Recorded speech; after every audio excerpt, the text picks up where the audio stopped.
Let me tell you of the days of high adventure.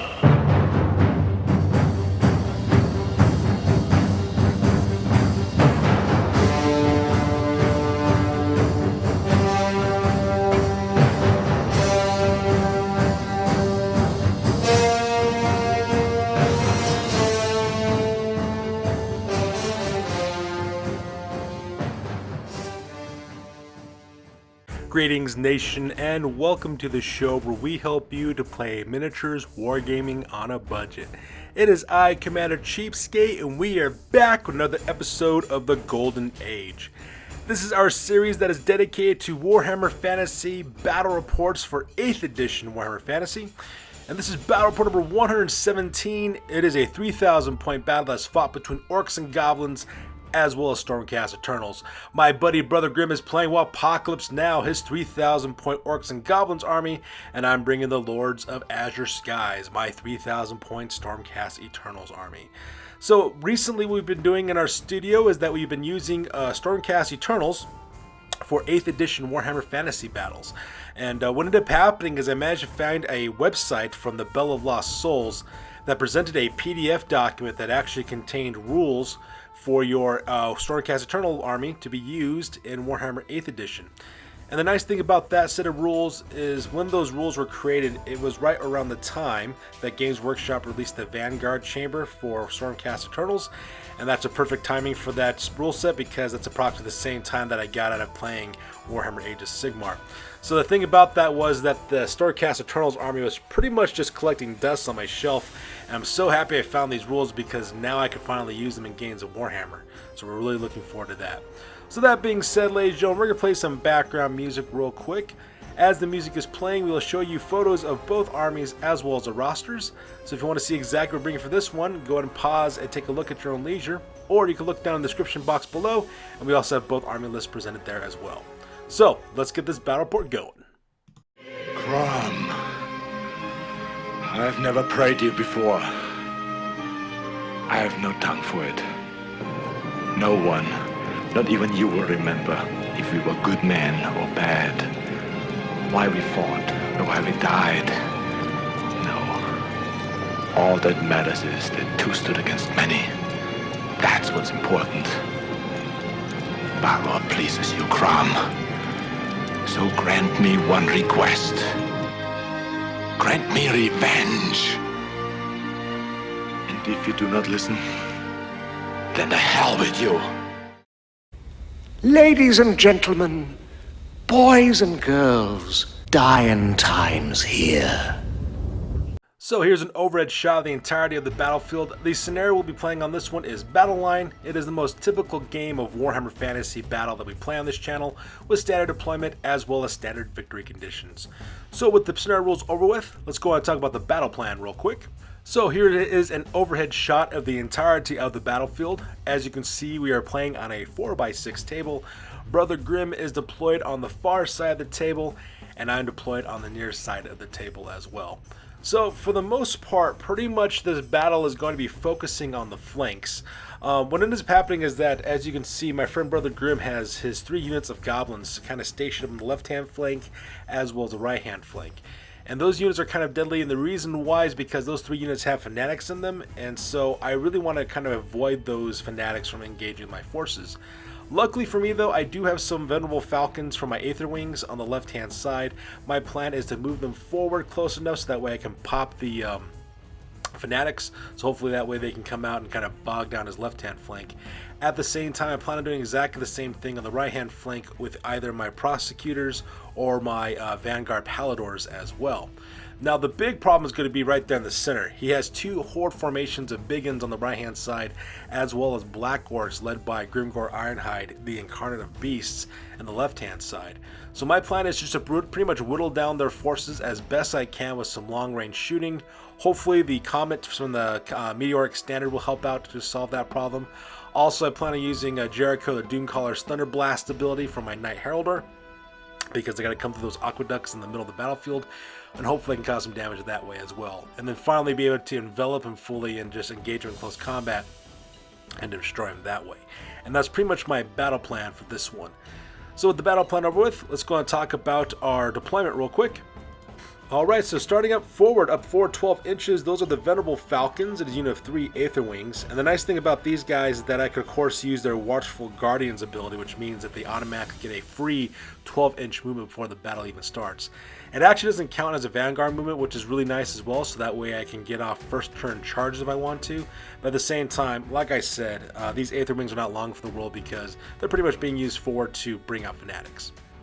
So, making up my left-hand flank, on the left-hand side, that is a Sky Forged Snipers. It is a unit of 3 Vanguard Raptors. They are armed with long strike crossbows. They also got targeting scopes equipped to them as well. And then right next on the right-hand side, those are Zenithal Titans. It is a unit of 5 Paladin Retributors, and they got Sigmund armor, and they're also packing lightning hammers. And that makes up my left-hand flank for this one. And the center deployment is where you can find most of my forces. On the left-hand side, that unit is called the Scions of Mercy. It is, 10 Judicators. They're armed with Sigmund armor as well as Skybolt bows. And they also have 2 Shockbolt bowls as well, which is really nice. And the reason why is because those bowls have rapid fire ability, which means that they don't move, they can fire twice within a single turn. At the same time, those Shockbolt bows also give sniper rules for 2 members of that group, which is really, really awesome as well. Now, right next on the right-hand side, that is the unit called the Solemn Martyrs. It is a unit of 10 Liberators. They got Sigmund armor as well as great weapons as well as shields. And leading that unit, I have 3 characters. The first one is Jathun the Sullen. He is my Lord Relictor. He's got Sigmund armor as well as a Relic Hammer.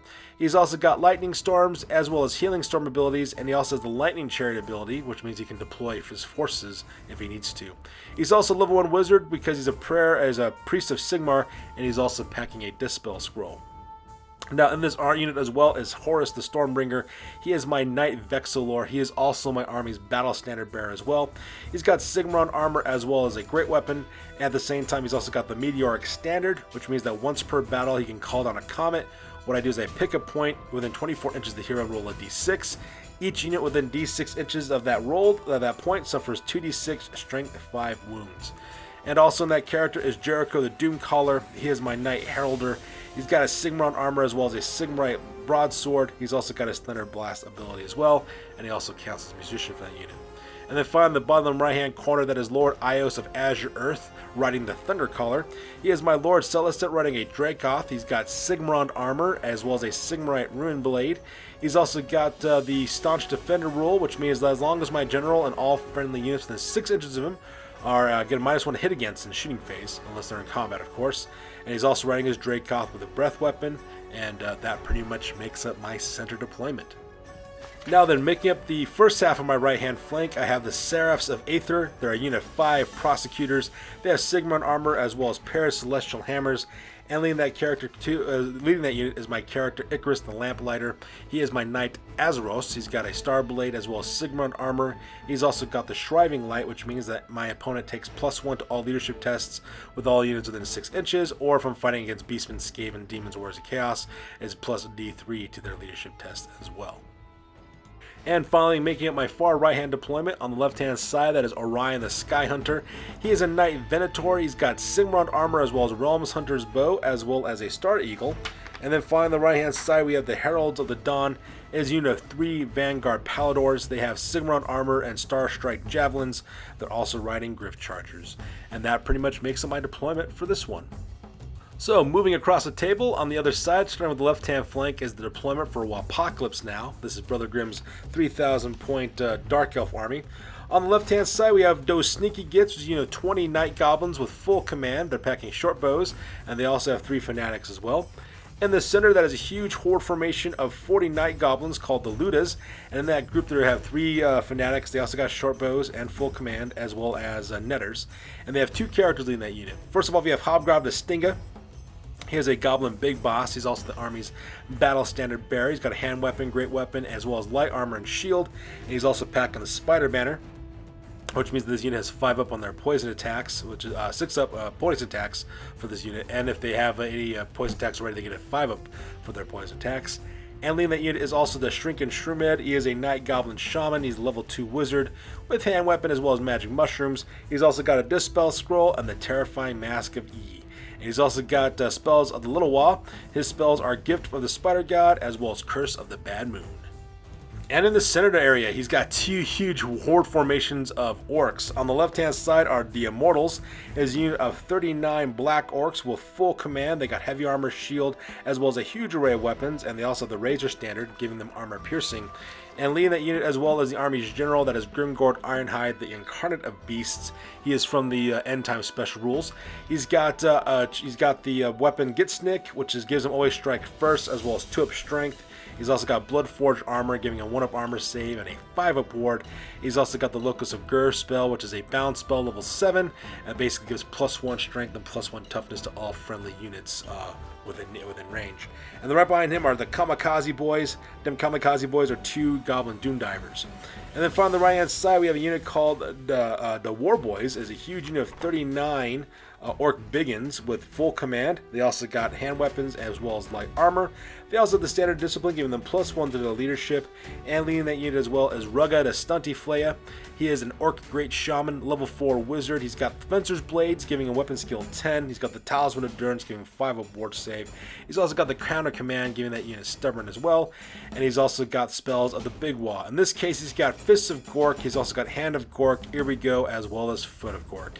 And that pretty much makes up his deployment here in the center.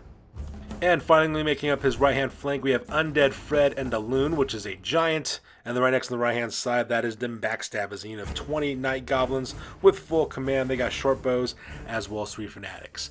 And that makes the deployment for Waaaghpokeylipz Now. So with deployment over with, we go directly to the top of turn number 1, and both Brother Grim and I roll off for initiative to see which of us will be going first. Alright, so that takes us directly to the top of turn number 1, and my friend Brother Grim gets the initiative on this one, so he will be going first in this battle report. And this photo is taken after the move phase, and as you can see in this photo, he does not really waste any time whatsoever, and he just starts committing his forces forward. Pretty much he just marches everything else forward is what he does. The Immortals as well as the War Boys, they move up forward their full maximum amount with marching, going right directly in the ruins. Now if you'll notice, the Immortals are actually back a little bit. They're not actually supposed to be back, they're supposed to be lined up with the War Boys. Unfortunately, just because of physics, we can't put the miniatures inside of the aqueduct system there, so just use the power of imagination to imagine that they're inside of that aqueduct in line with the War Boys. At the same time, Undead Fred and the Loon as well as them Backstabbers also march up forward on the right hand side as well.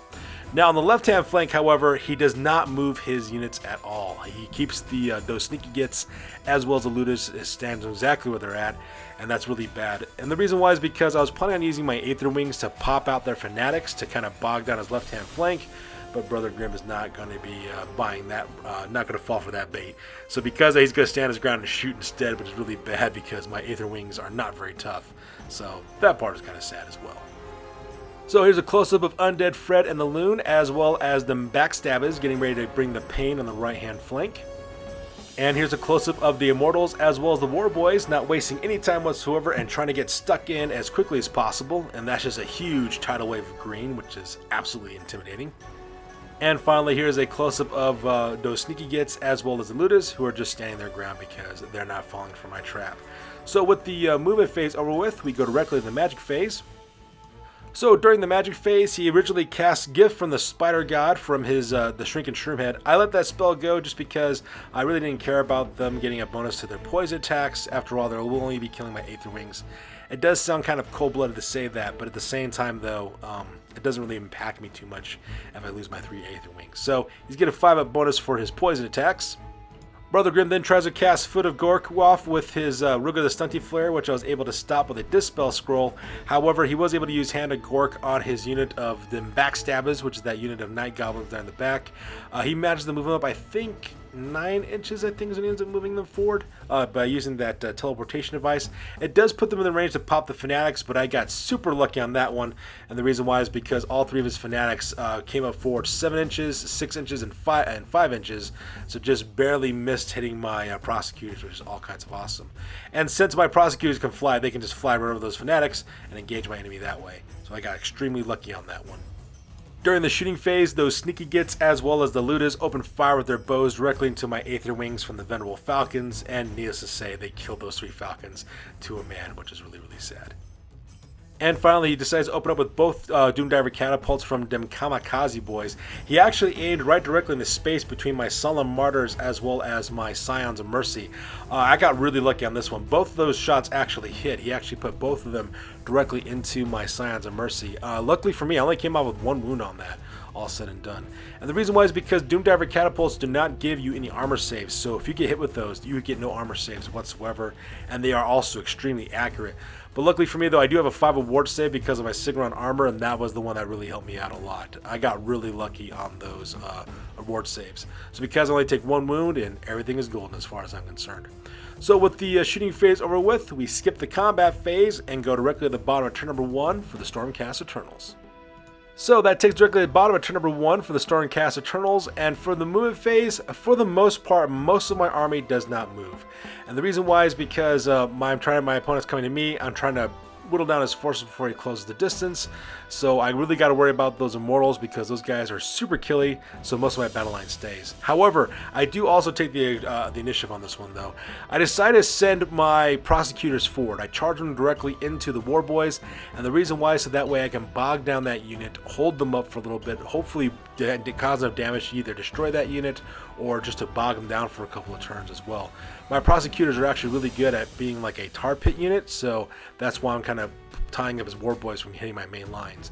By doing that, it pretty much frees up all my shooting elements to concentrate fire directly onto the Immortals. At the same time, I also use my, for the remaining of my move, I basically I just fly my Orion the Skyhunter over the far right hand side, so that way it gets good inflating fire down the entire main battle line of the Waaagpokeylipz Now. And at the same time, I also use Riding the Wind's Etheric special rule for my Griff Chargers from the Palador, Vanguard Paladors. What ends up happening for that one is you roll 66 and you move that many inches as if you were flying. I park my 3 Vanguard Paladors to the right hand side, so that hopefully I can open fire with Storm Javelins directly into Undead Friend the Loon and hopefully kill them that way. Because those Star Strike Javelins actually cause multiple wounds too, so it could be pretty powerful as well. Everything else pretty much stays exactly where they're located at. So here's a close-up of my main movement. As you can see, all my units here on the left-hand flank stand their ground because they have no reason to move whatsoever. And the same thing happens to my Adjudicators as well as my Liberators and my General. They just kind of stand their ground because there is no reason for them to move at this point. And here's a close-up of my Seraphs of Aether as well as Icarus the Lamplighter charging directly into the War Boys, getting ready to bring the pain and just kind of tar pet that unit as long as I possibly can. And here's a close-up of the Heralds of the Dawn as well as Orion the Skyhunter. Get ready to open fire along the right-hand flank against the Waaagpokeylipz Now. So with the movement phase over with, we go directly to the magic phase. Unfortunately for me, my magic phase was pretty much null and void just because my opponent was pretty much out of range of all my spells, and at the same time I had no real ability. I did try to cast Healing Storm, but unfortunately my buddy Brother Grim was able to stop that. So we go directly to the shooting phase, and during the shooting phase I concentrate fire with my Scions of Mercy, and they open up directly into the Immortals. As you can see in this photo, I managed to kill quite a few of them, which is really nice. And the reason why is because I get to shoot twice because my Adjudicators didn't move whatsoever. All their shots are strength 5, which is absolutely fantastic. So I was able to kill a bunch of those guys, which is also nice as well. I also use one of my shock bolt bows, which has the sniper rule, and I actually put a wound directly on the Grimgor Ironhide, which is also awesome as well. For shock bolt bows, when you manage to hit your opponent, you actually cause d6 wound rolls. So because of that, I did get, I think, 5 wound rolls, but only one of them made it through, so that part was kind of nice. Meanwhile, on the far left-hand side with the Ludas, I try to do exactly the same thing, opening fire with my long strike crossbows. At the same time, I was able to kill a couple of guys off, which is kind of nice as well, so that part was pretty epic. Meanwhile, here on the right-hand side, I was able to put 4 wounds directly onto Undead Fred the Loon with the Star Strike Javelins from my Heralds of Dawn, so that part was absolutely fantastic. And Orion the Skyhunter, I decided not to, I tried to open fire with his Star-Fated Arrow directly into Undead Fred the Loon, but unfortunately for me, though, I missed my shots, so not much really came from there. So with the shooting phase over with, we go directly to the combat phase.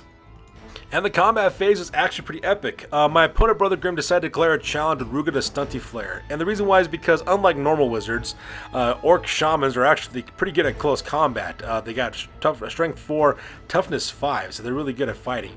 At the same time, he also has the Fencer's Blades, giving a weapon skill 10, and he also gets a +1 strength bonus because of his Chop a special rule. And he's got a 5 award save, so you know, it can only do him any good.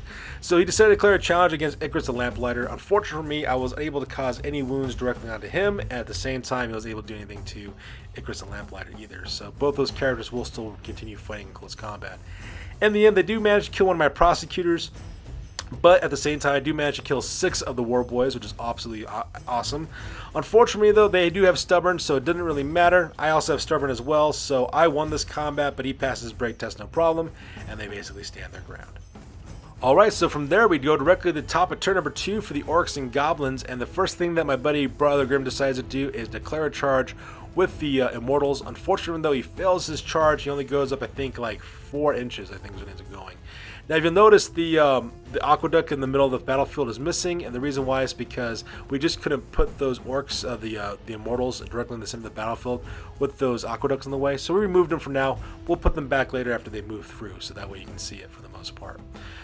That was the only charge he basically declared. He also declares a charge with Undead Friend the Loon. He goes directly into my Heralds of the Dawn. My Heralds of the Dawn, of course, did stand and shoot as a reaction, but unfortunately for me, though, I missed all my shots, and nothing much really happened there. Now, for the rest of the movement phase, he marches up those Sneaky Gits as well as the Ludas, moving them up their maximum movement allowance on the left-hand flank. At the same time, he also turns and does a quick reform with them Backstabbers, facing off to the right-hand side directly against Orion the Sky Hunter. And as you can see, his fanatics on the right-hand side also scattered a little bit, and the third one got killed because he ran directly into that forest there on the right-hand side. And that pretty much makes up Brother Grim's movement for this one. So here's a close-up of the Ludas as well as those Sneaky Gits moving up as quickly as they can, marching along the left-hand flank. And here's a close-up of the Immortals with their failed charge. At the same time, the War Boys are still engaged in close combat with my Seraphs of the Aether. And here's a close-up of his move phase on the right-hand side with them Backstabbers trying to face against Orion the Sky Hunter, as well as Undead Friend the Loon charging directly into my Heralds of the Dawn. So with the movement phase over with, we go directly to the magic phase.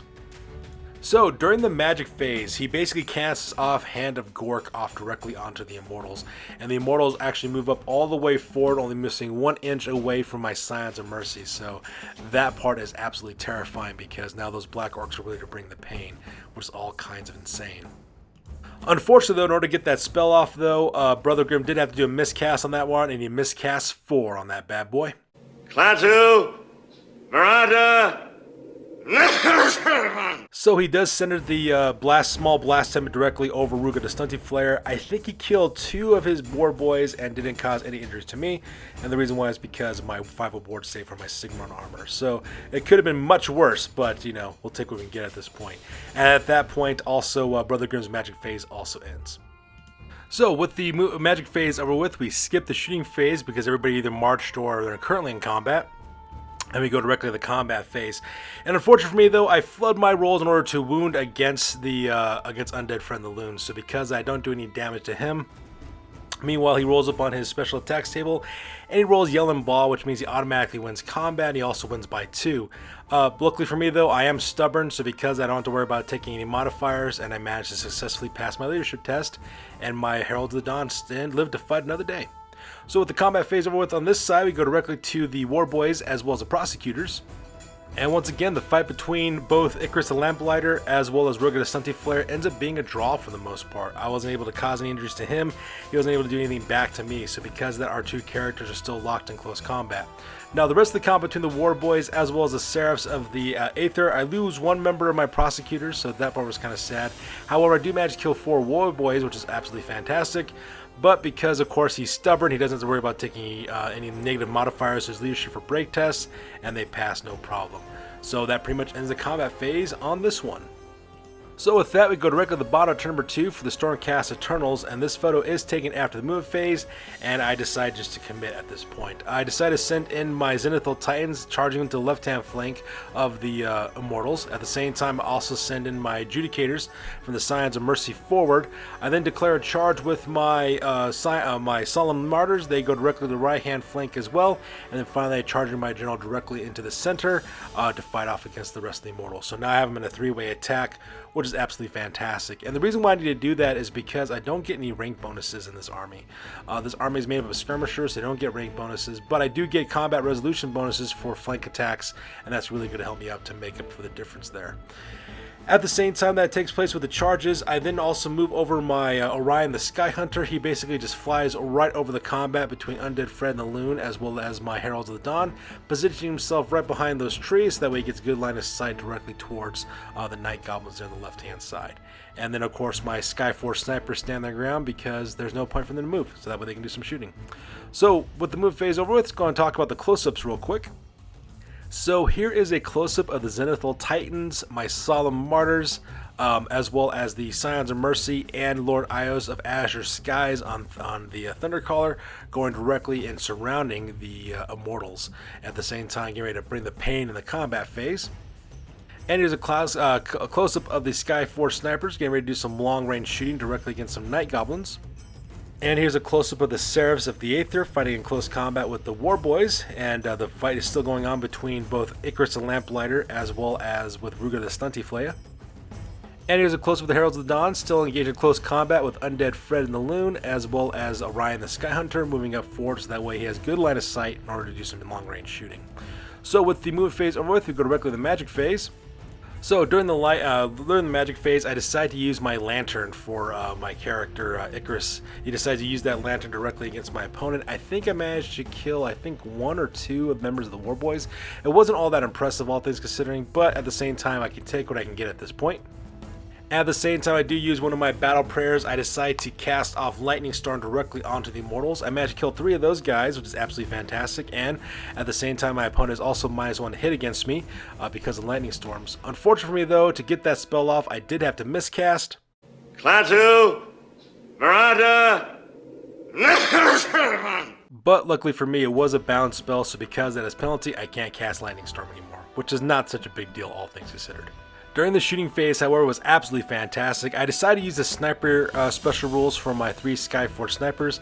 The first thing I do is I have 2 of my shooters go directly into the Battle Center Bearer for the enemy, which is Waaaghpokeylipz the Stinga. The first one missed, but the second one, though, I managed to roll a 6 to wound. So because that causes twice as much damage, and just like that, the army's Battle Center Bearer is now dead, and also netted myself an additional 100 victory points.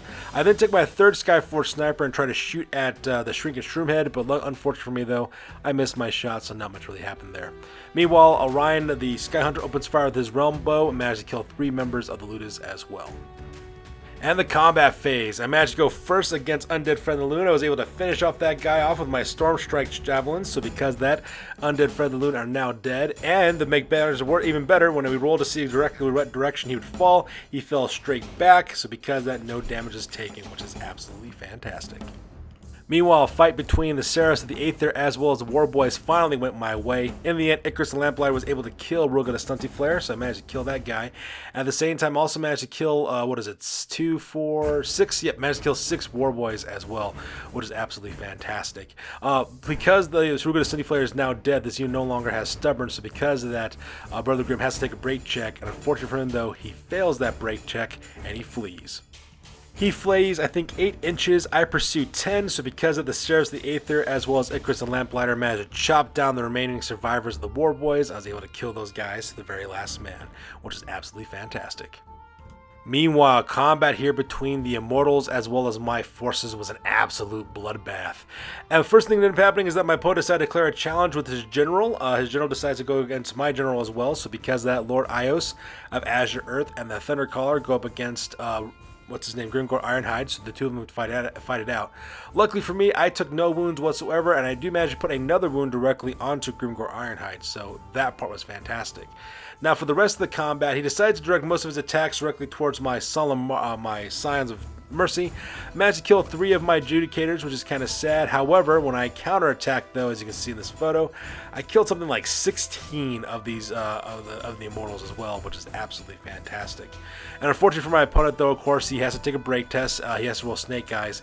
He doesn't roll snake eyes, and of course, his guys get ran down by my Xenophil Titans, which is absolutely fantastic. And it's this point of the game that my buddy Brother Grim decides to kind of call the game at this point. He realizes no way he's going to be able to make his victory points back whatsoever, so he decides to concede the game, bringing a victory for the Stormcast Eternals. So that being said, we're going to go directly to the after action report because this battle report is now officially over. That's it, man. Game over, man. It's game over. Sure, I could have stayed in the past. Could have even been king. But in my own way, I am king. Hail to the king, baby. Alright folks, now it's time for the after action report. This is the part of the battle report we talk about what went well, what went poorly, and what we can learn for the next time that we do battle. This is the after action report for the Golden Age Warhammer Fantasy Battle Report number 117, and this one ended up being a victory for yours truly. I was able to score 2,501 victory points, while my buddy Brother Grim was only able to secure 60 victory points. For my losses, I lost the Venerable Falcons. For Brother Grim, he lost Grimgor, the Incarnate of Beasts, Ruggah da Stunty-Flayer, Hobgoblin da Stinga, the War Boys, the Immortals, and Undead Fred and the Loon. I totally dominated this battle for a few key important reasons, and the main reason why is because of points concentration. Brother Grim's army is pretty point concentrated and just to a couple of units. Unlike many other Orc and Goblin army players that are out there, Brother Grim only has only a handful of units, and he primarily puts most of his point values into 3 hordes. Those are his Ludas, the War Boys, as well as the Immortals. He does this not only for combat power, because these units are very devastating in close combat, but he also does this in order to limit the effects of animosity. Because of that, he only has 4 units really that have to worry about animosity. Those are 3 Goblin units as well as his Orc Biggins. And because of that, for most of the time, animosity isn't really an issue for him when he plays with this army. And the reason why is because there's so few units that have to test for it. However, because his units are so points concentrated, it does have some negative consequences. If you're able to destroy 2 of those horde units, or not, if not all of them, pretty much what ends up happening, he has nothing really left to fight against you, really, because everything else is kind of like softer choices after that point. However, when in mass, Brother Grim's forces are extremely devastating. Over the years, we have actually seen battles where this army has just steamrolled everything that lies in its path. However, engaging the War Boys in a protracted engagement with my prosecutors really helped me out in this battle, and freed up the rest of my forces to concentrate on the Immortals, which is his main killing forces army, and that was extremely telling because once I defeated the Immortals, it pretty much just kind of destroyed his entire army from that point. Even though that happened, this was still an amazing battle against an awesome opponent, and as always, I am looking forward to the rematch. So far, the Stormcast Eternals army is at 2 victories and 1 defeat so far. We're still going to take this army through its paces by having it fight against every single army in our studio's collection, and we'll see exactly how it ranks up. So that's going to do it for this one, you guys. As always, please feel free to like, comment, and or subscribe. Your input is always appreciated. Also, check us out on Facebook, Instagram, as well as Waaaghh.com for all the latest, greatest hobby news related to this channel. That's going to do it for this one, you guys. We'll catch you guys on the next one. Peace out and stay classy.